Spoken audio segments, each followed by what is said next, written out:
Hello mga lalabs, ito guys ang gamit ko guys magawa ng sweet guys, hindi naman graham yan siya.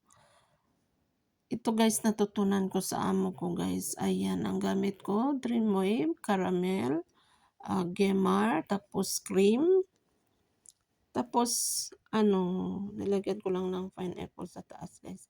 Masarap siya guys, wala pa akong nakikita na naggawa nito guys, iba ang gawa ng ito kasi natutunan ko sa amo ko guys.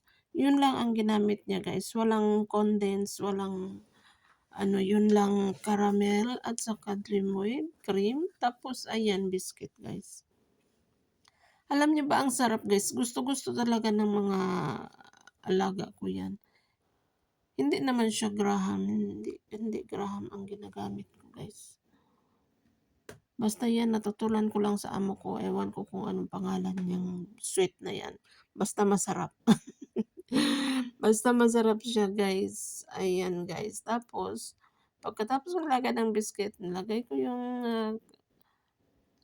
cream tapos ayun biscuit ulit.